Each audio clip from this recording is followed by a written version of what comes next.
चेहरे पर है मुस्कान, खुशहाल हुआ है अपना किसान, पंजाब किसान। पंजाब सरकार किसानों की बेहतरी के लिए प्रतिबद्ध है। खाद, बीज और बिजली की आपूर्ति से लेकर फसलों का उचित मूल्य सुनिश्चित करने तक हर जरूरी कदम उठाए जा रहे हैं ताकि किसानों को अधिक लाभ मिले।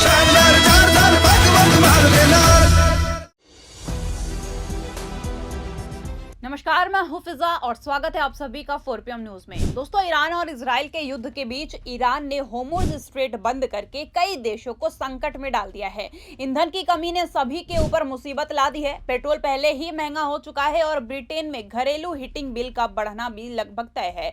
लेकिन क्या आपने कभी सोचा है कि क्या होर्मुज़ बंद होने से सिर्फ ईंधन पर ही असर पड़ेगा? तो इसका जवाब है नहीं। दरअसल आपको बता दें कि ये जंग सिर्फ पेट्रोल, डीजल या ईंधन तक सीमित नहीं है, बल्कि इसका असर हमारी रोजमर्रा की जिंदगी से जुड़ी कई अहम चीजों पर भी पड़ रहा है। दुनिया भर में इस्तेमाल होने वाले कई जरूरी रसायन, गैसें और दूसरे उत्पाद आमतौर पर एक बहुत महत्वपूर्ण समुद्री रास्ते हैं।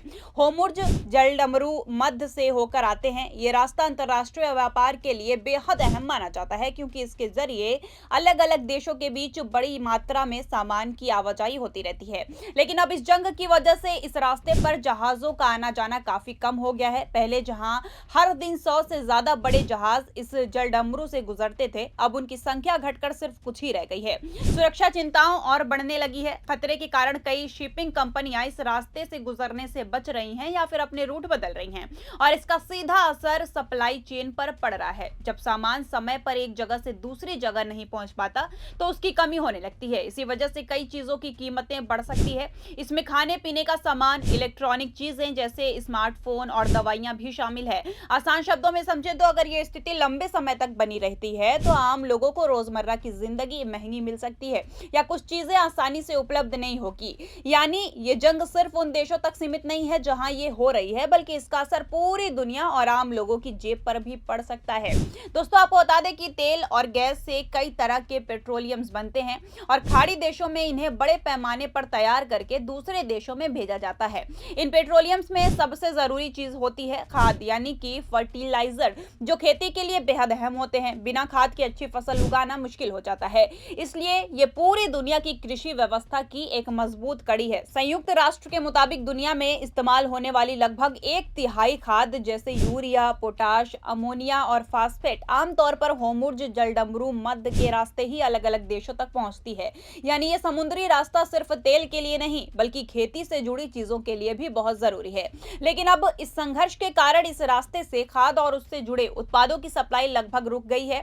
विश्व स्तर पर अगर देखा जाए तो व्यापार संगठन के आंकड़े बताते हैं कि जंग शुरू होने के बाद से ही इस रूट पर खाद की शिपमेंट बहुत कम हो गई है या लगभग ठप मानी जा रही है। इसका असर सीधे खेती पर पड़ सकता है। दोस्तों, आज सत्ता की आंखों में आंखें डालकर पत्रकारिता करना मुश्किल हो गया है। हमारे 4 PM नेशनल यूट्यूब और फेसबुक चैनल को, जिसे आपका प्यार और विश्वास हमेशा से मिलता रहा है, उसे बंद करके सरकार ने ये साबित कर दिया है कि वो आपके सवालों से कितना डरती है। मुश्किल दौर है, लेकिन हम न रुके थे और न ही रुकेंगे। हम सच के लिए हमेशा लड़ते रहेंगे। ऐसे में 4 PM यूपी को ज्यादा से ज्यादा ज्वाइन करें और स्वतंत्र पत्रकारिता को जिंदा रखने के लिए जितना हो सके उतना हमारा आर्थिक सहयोग करें। आपके सहयोग से ये जंग हम जीत कर रहेंगे। विशेषज्ञों का कहना है कि अगर इस समय खाद की कमी होती है तो फसलों की पैदावार घट सकती है, खासकर इसलिए क्योंकि मार्च और अप्रैल का समय उत्तरी गोलार्ध में बुआई का सीजन होता है, जिसमें भारत भी शामिल है। इस समय किसान खेतों में बीज डालते हैं और अच्छी फसल के लिए सही मात्रा में खाद का इस्तेमाल करते हैं। अगर किसानों को इस समय पर्याप्त खाद नहीं मिलती या उन्हें महंगी खाद खरीदनी पड़ती है तो वो कम मात्रा में खाद डालेंगे। इसका नतीजा ये होगा कि फसल उतनी अच्छी नहीं होगी, जिससे आगे चलकर अनाज की कमी हो सकती है या फिर उनके दाम बढ़ सकते हैं। सीधे शब्दों में कहें तो इस जंग का असर सिर्फ तेल या व्यापार तक सीमित नहीं है, बल्कि ये खेती, किसानों की आय और आम लोगों की थाली तक भी पहुंच सकता है। वहीं दूसरी सबसे जरूरी चीज है हीलियम। जी हाँ दोस्तों, दुनिया की लगभग 1/3 हीलियम गैस कतर से आती है और आमतौर पर होर्मुज़ जलडमरू के मध्य के रास्ते दूसरे देशों तक पहुंचती है। हीलियम प्राकृतिक गैस से निकलने वाली एक खास गैस है, जिसका इस्तेमाल बहुत जरूरी कामों में होता है। सबसे पहले इसका उपयोग सेमीकंडक्टर बनाने में होता है, जिनसे आगे माइक्रोचिप्स तैयार होते हैं। ये माइक्रोचिप्स मोबाइल, कंप्यूटर, गाड़ियां और कई इलेक्ट्रॉनिक उपकरणों में इस्तेमाल होते हैं। इसके अलावा अस्पतालों में MRI मशीनों को ठंडा रखने के लिए भी हीलियम बेहद जरूरी है। हाल ही में हमलों के बाद कतर सल्फर का बड़ा रास लाफान प्लांट बंद हो गया है, जिससे हीलियम की सप्लाई पर असर पड़ा है। बताया जा रहा है कि इसे ठीक होने में कई साल लग सकते हैं। अगर हीलियम की कमी लंबे समय तक रहती है तो इसके कई असर दिख सकते हैं, जैसे इलेक्ट्रॉनिक चीजें महंगी हो सकती है और एमआरआई जैसे मेडिकल टेस्ट की लागत भी बढ़ सकती है। आसान शब्दों में कहें तो ये समस्या तकनीक और स्वास्थ्य दोनों पर असर डाल सकती है। वहीं तीसरी और सबसे जरूरी चीज है सल्फर। जी हाँ दोस्तों, सल्फर कच्चे तेल और प्राकृतिक गैस की प्रोसेसिंग से निकलने वाला एक महत्वपूर्ण उप उत्पाद होता है। खाड़ी देशों में इसे बड़े पैमाने पर बनाया जाता है और फिर दुनिया भर में निर्यात किया जाता है।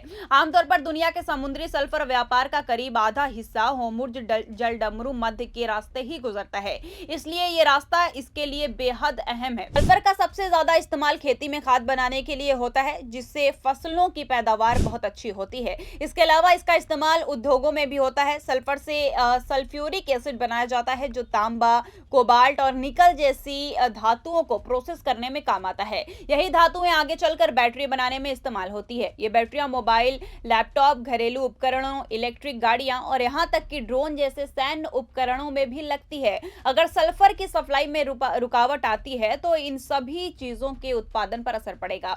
आसान शब्दों में कहें तो सल्फर की कमी से बैटरी से चलने वाली चीजें महंगी हो सकती है, जिससे आम लोगों को ज्यादा कीमत चुकानी पड़ सकती है। अब दोस्तों, सबसे ज्यादा चिंता की बात तो यह है कि अगर ये जंग लंबी चलती है तो सभी देशों को बहुत सी परेशानियां झेलनी पड़ेगी। और हमारे भारत देश की तो बात करें तो हमारी सरकार इतनी अच्छी तो नहीं है कि इन सब का इंतजाम पहले से ही करके रखी होगी।